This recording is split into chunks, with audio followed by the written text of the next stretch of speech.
নিজে না করে অপরকে দিয়ে করায়। আমি করছি না তাতে কি আছে, আমি অন্য কাউকে দিয়ে তো করাচ্ছি, তাই না? কিন্তু এটাই আমাদের ভুল মা, অন্য কাউকে দিয়ে করালে তার ফল তুমি পাবে না। অনেক বাড়ি আছে মন্দিরে ঠাকুরের পূজা করার জন্য মাস মাইনে করে পুরোহিত রেখে দেয়, কারণ বাড়ির মালিকের সময় নেই ভগবানের সেবা দেওয়া। নিজের কর্ম তো নিজেকে করতে হয়, তাই তো? তাহলে যদি কেউ নিজে ভগবানের সেবা দিতে না পারে, নিজে যদি ভগবানের কর্ম করতে না পারে, তাহলে তার লাভটা কোথায়? সে তো ওপরে ফিরবে, যখন যখন ফিরে যাবে সেখানে গিয়ে বিচার হবে, যখন বিচার সবাই বিচার তো তাকে দিতে হবে। তোমার মাথায় রাখতে হবে, তুমি সংসারে কর্ম করছো, কাজ করছো, স্বামীর রান্না করে দিতে হবে, ছেলে মেয়ে রান্না করতে হবে, করো, তাতে কোনো দুঃখ নেই। আমরা সংসারী জীব, সংসারী জীব মানে সংসার একটা ধর্মের বিষয়, এটা বড় ধর্ম।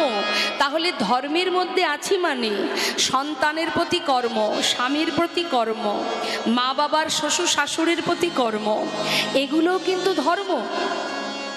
তুমি এটা ভেবো না যে আমি ভগবানের সেবা দেব আর অন্য কাউকে দেখব না বা সময় দেব না, তাহলে তোমার সেবা ব্যর্থ হয়ে যাবে। তুমি ভগবানের সেবা দিতে পারছো না, তাকে পূজা করার সময় পাচ্ছ না, কিন্তু একটা দিনহীন কাঙাল, একটা দিন দুঃখী, একজন অসহায়, একজন অনাহার ব্যক্তি, একজন অসহায় ব্যক্তির পাশে তোমার সামর্থ্য অনুযায়ী তুমি যেমনভাবে সাহায্য করবে, ভগবান তাতেই সন্তুষ্ট হবেন। এটাও ধর্ম। কিন্তু আমি ভগবানের সেবা দেব আর ঘর থেকে বেরিয়ে মানুষের প্রতি দুর্ব্যবহার করব, খারাপ আচরণ করব, এ ধর্মের কোনো লাভ নেই। ধর্ম শুধু ভগবানের পূজাতে হয় না, ধর্ম তোমার আচার, তোমার ব্যবহার, তোমার কর্মের উপরে তোমার ধর্ম ফল তুমি পাবে। কাউকে হিংসা করা, কারোর প্রতি আমাদের ক্রোধ তৈরি করা, বা কারোর ক্ষতি হলো তো মনে আনন্দ হলো, বা কারোর যে কোনো কারণে তোমার ভিতরে যদি তার প্রতি সহানুভূতি ভালোবাসা না থাকে, তাহলেই সেটা অপরাধ, সেটাই অপরাধ। তুমি কর্ম করো, সৎ কর্ম করো, অসৎ কর্ম করো না, অসৎ সঙ্গ করো না, অসৎ কর্ম করো না, এটাই ভগবানের কাছে কামনা করতে হবে। দয়াময়, এমন কোনো কর্ম তুমি আমাকে দিয়ে করিও না যাতে আগামী দিন আমার জীবনে দুঃখের হয়। আজ আপনি যেমন আছেন, এই যে এখন আপনি যেমন আছেন, এই যে থাকাটা, এর কর্ম আপনি যা করেছেন তার ফল এখন পাচ্ছেন। আর আজকে যে কর্মটা আপনি করবেন, আপনার কর্ম অনুযায়ী এর ফল আপনি এর পরে পাবেন। তাই সদা সর্বদাই আমাদের মাথায় রাখতে হবে, ভগবানের সেবা কর্ম করো, মানুষের প্রতি তোমার ভালোবাসা রাখো, হিংসা নয়, ক্রোধ নয়, অবহেলা নয়, এটাই প্রকৃত ধর্ম। মাগো, মন থেকে করতে হবে, তার একটা প্রমাণ আপনাদের দিই। এইদিকে প্রচন্ড জোরে জোরে কথা বলছে, একটু বারণ করুন। একজন ব্যক্তি বাবা প্রতিদিন পথে যেতে যেতে মন্দিরে, একটা মন্দিরে প্রণাম করতে যায়। কথাটা মন দিয়ে শুনবেন মা। তা মন্দিরে প্রণাম করে নামার সময় যখন বাইরে আসে, দেখবেন মন্দিরের বাইরে না অনেক ভিখারি থাকে, তারা তাদের পাত্র নিয়ে দুটো পয়সার জন্য বসে থাকে। তা আমরাও দেখেছি, বাহির হওয়ার সাথে সাথেই তারা কিছু সাহায্য চায়। তা একজন ব্যক্তি প্রতিদিন ওই মন্দিরে প্রণাম করে বেরিয়ে আসা মাত্রই একটা ছোট বাচ্চা, সে একটা বাটি হাতে করে নিয়ে তার কাছে ভিক্ষা চায়। এখন সেই ব্যক্তি তাকে ভিক্ষা দেয়, কিভাবে দেয়? তার মানিব্যাগের ভিতরে অনেক টাকা আছে, সেই টাকাগুলো সরিয়ে তারপরে নিচে আছে ছোট ছোট খুচরো পয়সা, সেই খুচরো পয়সা থেকে খুঁজে খুঁজে 2 টাকার একটা কয়েন বের করে ওই বাচ্চাটির বাটিতে দেয়। এইভাবে কয়েকদিন দিতে দিতে মনে মনে চিন্তা করছে প্রতিদিন ওই বাচ্চাটাকে দিতে হয়, তা বড় নোটগুলো ওপরে থাকে, সেগুলোকে সরিয়ে তারপরে নিচের ছোট টাকাটা বের করতে গেলে দেরি হয়, তার থেকে বড় নোটগুলো এক পকেটে রেখে দেব আর ছোট কিছু খুচরো পয়সা এক পকেটে রাখবো, তাহলে কি হবে, সেদিন আর দেরি হবে না, চাইলেই দিয়ে দেব। এখন বাবা সেদিন বুদ্ধি করে খুচরো পয়সা এক পাশে রেখেছে। মন্দির থেকে বেরোনোর সাথে সাথে বাচ্চাটি আবারও ভিক্ষা চাইছে। তিনি তাড়াতাড়ি করে ওই পকেট থেকে একটা টাকা কি 2 টাকা তার বাটিতে দিয়েছে। তখন তাকে ওই ছোট্ট বাচ্চাটি শিক্ষা দিচ্ছে, বাবু আপনি আমাকে কতটুকু দিলেন বা কি দিলেন এটা কিন্তু বড় কথা নয়, আপনি কোন মনোবৃত্তি নিয়ে কোন মনোভাব নিয়ে আমাকে দিলেন ভগবান সেটাই দেখবেন। তাই আজ এই হরিবাসরে শাস্ত্রে বললেন, এই যে সুন্দর হরিবাসর, অগণিত ভক্ত সমাগম, হৃদয় দিয়ে আপনারা প্রাণ ভরে লীলা শ্রবণে বসেছেন, চিত্ত স্থির করে বসে আছেন। শাস্ত্রে বললেন এটাই হচ্ছে সেবা। এই যে ভগবানের সেবা, আপনার অন্তর দিয়ে সেবা, আপনি নকুল দানা দিচ্ছেন না বাতাসা দিচ্ছেন এটা বিষয় নয়, ভগবান ওটা দেখে না। ভগবান কি দেখে, তুমি কোন মনোভাব নিয়ে আমাকে সেবা দিচ্ছ। কিছুই তো চান না তিনি, তিনি তো বলেননি আমাকে রাজভোগ এনে দাও। তিনি কি বলেন, জীব যদি একটা ফুল দিয়ে ডাকে আমি তাতেই খুশি, জীব যদি একটা তুলসী পাতা দিয়ে ডাকে আমি তাতেই খুশি, কেউ যদি আমাকে তুলসী পাতা না থাকে একটু গঙ্গার জল দিয়েও যদি ডাকে আমি তাতেই খুশি। নারদ বললেন, প্রভু গঙ্গার জল না থাকলে দুঃখ নেই, আমার জীবকে আমার ভক্তকে আমার সন্তানকে 2টি করে নয়ন দিয়েছি, জীব যদি মাত্র 2টি নয়ন, একটাই গঙ্গা একটাই যমুনা, কেউ যদি আমার কাছে এসে মাত্র 2 ফোঁটা চোখের জল আমার চরণে নিবেদন করতে পারে, আমি যুগে যুগে সেই ভক্ত চরণে দাস হয়ে পড়েছি, আর কিছু চাই না আমি। ভক্ত যদি আমাকে ডাকার মতো একবার ডাকে, ভক্ত যদি 1 পা এগিয়ে আসে, আমি আমার ভক্তের কাছে 100 পা এগিয়ে যাই, কিছুই চাই না আমি। যিনি বিশ্ব ব্রহ্মাণ্ডের মালিক, যিনি দিয়েছেন বলে আজ আমরা বেঁচে আছি, এ জগতে যা কিছু আমাদের আছে সবই তো তার দেওয়া, আমাদের সাধ্য নেই বাবা, আমাদের ক্ষমতা নেই কিছু করার, তিনি দিয়েছেন তাই পেয়েছি, না দিলে কোথায় পেতাম। হ্যাঁ, কখনো মানুষ অহংকার করে বলে আমি এই করেছি ওই করেছি সেই করেছি, এটা একেবারে ভুল কথা মা, আমাদের কোনো ক্ষমতা নেই কিছু করার। তুমি সৎ কর্ম করেছো, তোমার কর্ম ভালো ছিল তাই তুমি তার কৃপায় পেয়েছো, কিন্তু একটা মুহূর্তের জন্য তোমার ভিতরে যদি অহংকার জন্মে যায়, সেই মুহূর্ত থেকে তোমার পতন হতে শুরু হয়ে যাবে। অহংকার ভগবান সন্না, এ জগতে আমার বলতে কিছুই নেই। এক ভক্ত প্রভুকে স্মরণ করে বলছে, দয়াময় তোমার ঘরে তোমার বাড়ি, তোমারই খায় তোমার পরি, তোমার ঘরে তোমার বাড়ি, আর তোমারই খায় তোমার পরে। হমা ভগবান না দিলে পেতাম কোথায়? এই যে শ্বাস চলছে, অক্সিজেন পাচ্ছি, পয়সা দিয়ে কিনতে হচ্ছে না। হসপিটালে ভর্তি হলে দেখবেন কারোর যদি অক্সিজেনের প্রয়োজন হয়, একটা সিলিন্ডার কিনলে তার কত দাম, যেটা বিনা পয়সায় আমরা পাচ্ছি। মুখের সামনে ভাতের থালা, এমনও দুর্ঘটনা ঘটে মুখের সামনে অন্নের থালা থাকলেও অন্ন মুখে ওঠে না। অর্থাৎ তিনি যদি না চান আমাদের সাধ্য নেই কিছু করার।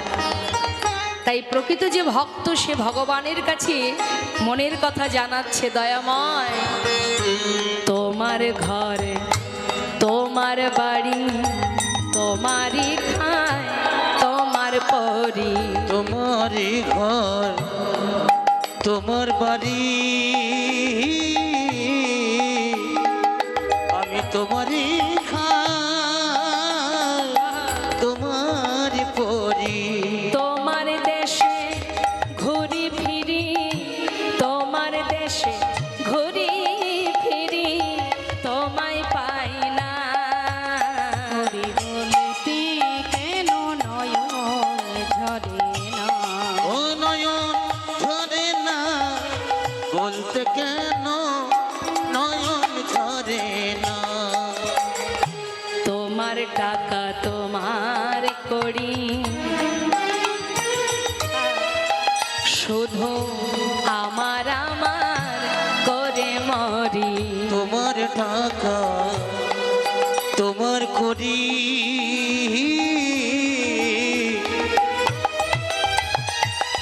শুধু আমার করি মরি। ক্ষমা। একজন ধনী ব্যক্তি তার কর্মসূত্রে যদি কোনো ম্যানেজার রাখে, এই তত্ত্বটা বোঝা ভালো করে শুনবেন তবে বুঝতে পারবেন। একজন অর্থশালী ব্যক্তি যদি তার কর্মসূত্রে কোনো একজন ম্যানেজারকে রাখে বা তার চলাফেরার জন্য একটা গাড়ি দেয় যে এই গাড়িতে তুমি যাবে আসবে, তাহলে মা যাকে গাড়িটা দিয়েছে সে হলো ম্যানেজার, সে তো মালিক নয়। সে যদি কখনো ভাবে এই গাড়িটা আমার, তাহলে ভুল হবে, কারণ গাড়ির মালিক তো অন্য কেউ, তাই না? তা মা, এই জগতে যা কিছু আমরা পেয়েছি, এই পৃথিবীতে যা কিছু পেয়েছি আসার পরে পেয়েছি, আবার যখন চলে যাব সবই থাকবে, আমি চলে যাব। তাহলে কিছুই আমাদের আনা নয়, আসার পরে পাওয়া। তাহলে যা পেয়েছি তার জিনিস, ঘর বাড়ি টাকা পয়সা, কিন্তু বোকার মতো আমরা কি বলি, বলছে তোমার টাকা তোমার করি শুধু আমার আমার করে মরি, তোমার টাকা তোমার করি শুধু আমার আমার করে মরি, তোমার তবিল নারী চারি তোমার তবিল নারী চারি তোমায় পাই না, বলতে কেন নয়ন ঝরে না, ও নয়ন ঝরে না বলতে কেন নয়ন ঝরে না। তুমি যে মোর কত আপন,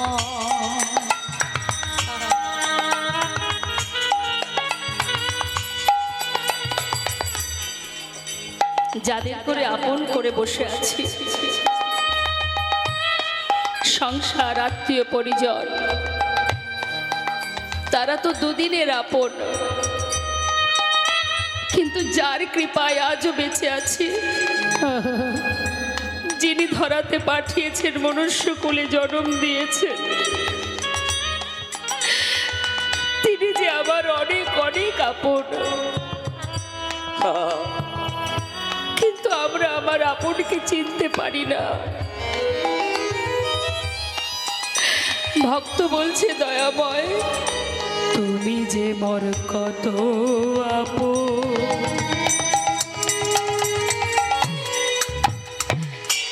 আমি খুঁজে পাই না তোমার মতো, ওই না তুমি যেমন কত আপন,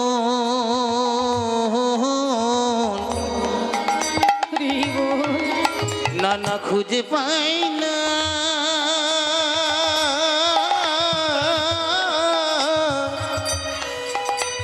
আমি তোমার মতো। শেষের দিনে হে দয়াময়, শেষের দিনে হে দয়াময়, শেষের দিনে হে দয়াময়,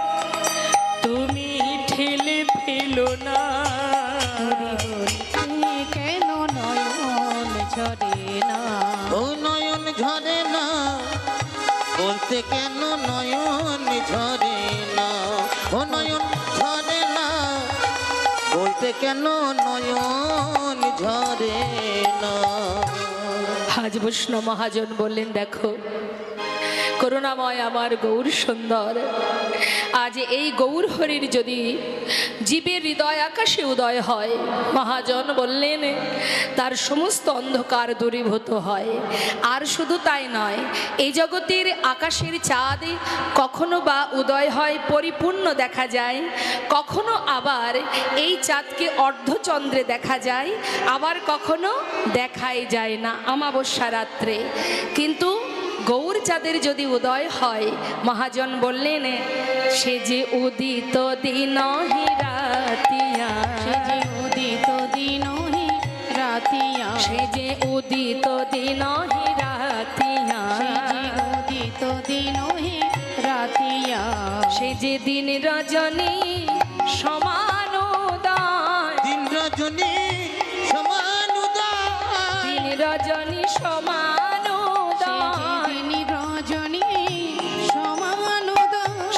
কলায় পরিপূর্ণ হয়ে দিন রজনী সমান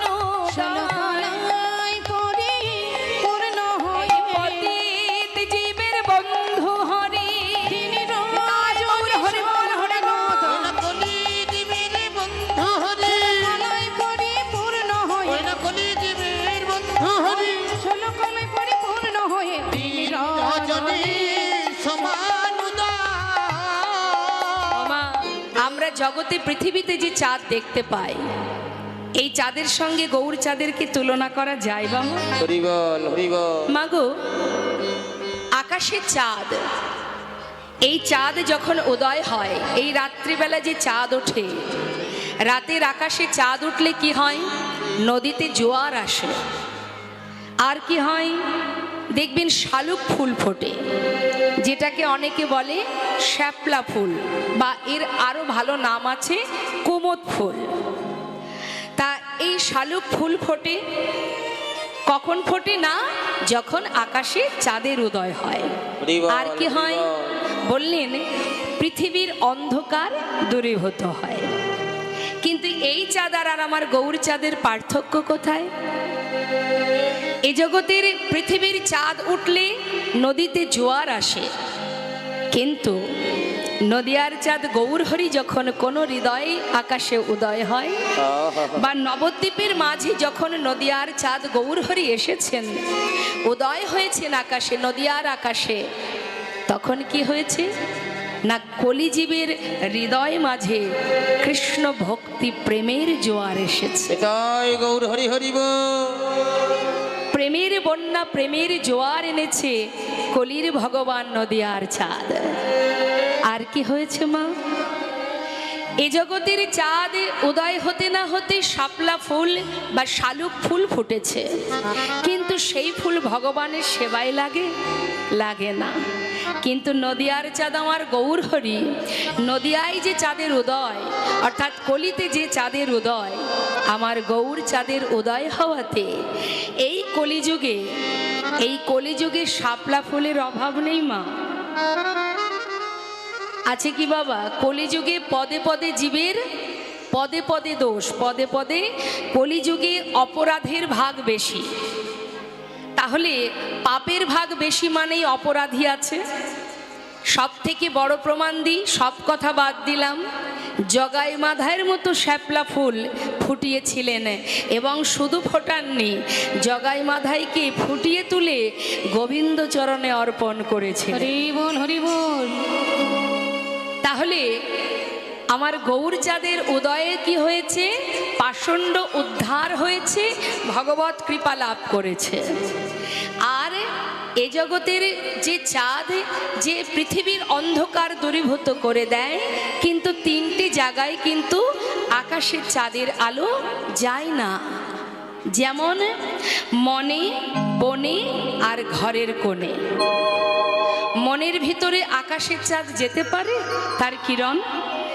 ঘরের কোণে যেতে পারে, গভীর জঙ্গলের মধ্যে আকাশে চাঁদের কিরণ যায় যায় না, তিনটি জায়গায় যেতে পারে না, পৃথিবীর অন্ধকার দূর করতে পারে এই তিন স্থানে এই আকাশে চাঁদের কিরণ প্রবেশ করে না।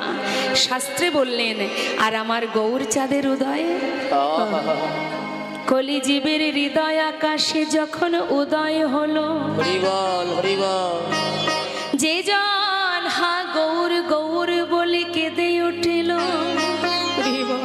যে জন গৌর চরণে ফুল তুলসী দিয়ে একবার কৃপা করো বলে দুটি নয়নের জল প্রভুর চরণে নিবেদন করিল, তার হৃদয় আকাশে গৌর চাঁদের উদয় হলো। হরিবল হরিবল। শুধু কি তাই, উদয় হওয়ার সাথে সাথে কি হলো মা, এই যে নদিয়ার চাঁদ ভক্তের হৃদয় আকাশে উদয় হওয়াতে তার সকল অন্ধকার দূরে গেল, তার সকল অন্ধকার দূরে গেল, হৃদয় আকাশে গৌর চাঁদে